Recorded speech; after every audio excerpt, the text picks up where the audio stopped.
This is a beautiful, luxurious prawn thermidor. The lobster thermidor is a classic from the 70s, and I want to bring it back a little bit and see if we can still enjoy it. Why am I making a prawn thermidor? Well, I recently went to see the movie Tony, a movie about Anthony Bourdain's life, and the thermidor forms a key part of the plot, which I won't spoil too much, but suffice to say it plays into towards the end of the film. So I wanted to make that here, whilst at the same time I share some of my thoughts about how the film went. So I'm going to start by making a standard bechamel sauce. So I'm just starting with some butter and a roughly equal amount of flour and just whisking that together for a minute or two to remove the floury taste from the final sauce. This is a classic white sauce. And to that, a little milk at a time, allowing each bit to be absorbed before adding the next one. So the film Tony concentrates on a really slim part of Anthony Bourdain's life, a summer of '75, where he went to Provincetown, according to the film, in search of a girl. Now, that's not entirely how it played out, according to his autobiography, Kitchen Confidential. I went to see the film with my friend Nick, and here's a few of our thoughts about the authenticity of the film.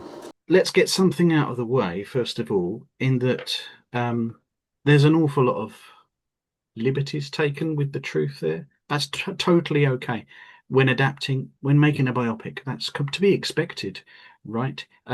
Yeah. He when Anthony went there as a 18, 19-year-old, he was already with his girlfriend. They just chose to sort of go together. She worked at the pizza place, which is depicted in the film. And he goes to work. A buddy gets him a job at this seafood shack called the Dreadnought. And he just has a wild time. One of those wacky summers you only get when you're a teenager. He starts the film off and he's like, I'm going to be a writer. And he pitches this idea of a book that he wants to write to get funding so he could go and spend a summer doing that. And he doesn't. And, it feels like he kind of falls into this enjoyment of cooking. This is somebody who, from the start of the film, doesn't appear to have any interest in working in the kitchen. The way I kind of interpreted it was someone who kind of like found a bit of a passion for it.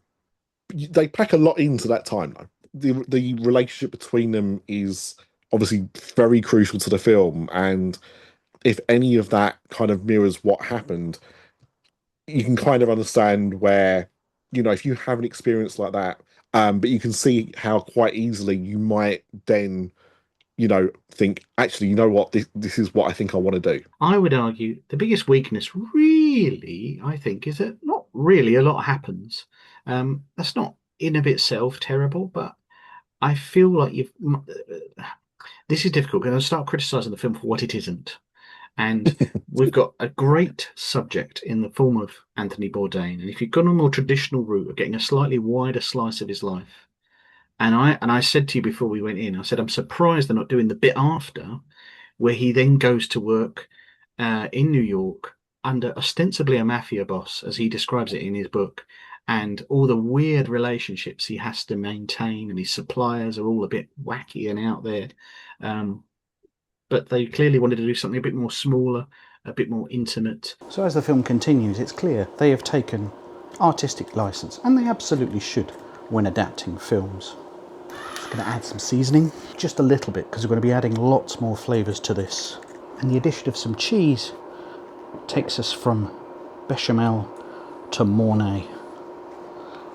I don't usually use such technical terms on my videos, but to find the recipe for this, in the film, Anthony looks up Le Guide Culinaire, the masterpiece by Escoffier. Now, I happen to have a copy of Le Répertoire de la Cuisine, which is a sort of translation, a shorthand of his book to make life quicker for chefs in the kitchen. It's terrifyingly brief and assumes you know everything in every part of the recipe. Has you cross-referencing everything multiple times, back and forth throughout the book. Take a look at the recipe for Thermidor.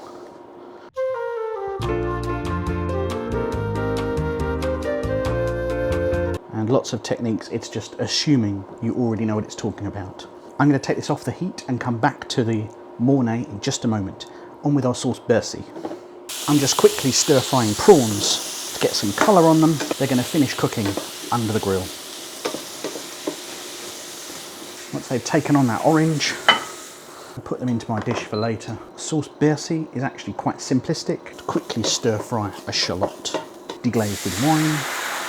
Now in the film, they have a lobster thermidor, that classic of the 70s. Well, not only is lobster really, really expensive, I'm cooking for one. And if M&S can sell a prawn thermidor, then so can I. The film has an excellent cast. Dominic Sessa.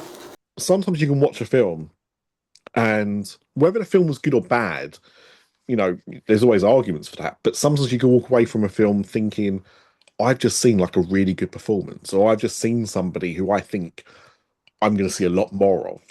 And he was somebody in that film that felt very much that was going to be the case.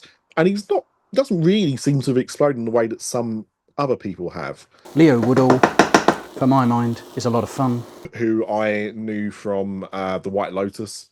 And I knew from One Day, the Netflix show that was on last year based on the book. I would actually say Leo Woodall, to some extent, steals a lot of the film. And if he had a slightly meatier part, it would have been his to absolutely take. I enjoyed his scenes. And Antonio Banderas gets the and Antonio Banderas. I think he did get that in the cast as well. He did. I was watching for it. Yeah. So he gets the wise mentor chef role, who of course doesn't really respect our young Anthony as he comes in, and then sort of takes him under his wing. Bubbled away most of that wine. Let's add some stock. Fish stock, of course. I'm going to work this back into my Mornay sauce. And one of the key flavours is a little Dijon mustard. I'm working through a little cream as well. We're just going to blend all that together. Use a little lift with some lemon. And now pour that over my prawns. And now to pop that under grill, just to brown the top. So in the end, it plays out like a romantic drama, as opposed to really understanding what Anthony Bourdain was all about. It's an enjoyable watch, but not the film I thought it was going to be. So for me, fell slightly short. My friend Nick, however, enjoyed it more than me, having much lower expectations. But no, yeah, I think I did enjoy it more because I went in to try and see what this film was without any kind of expectations of what it might be, or more importantly, what it isn't.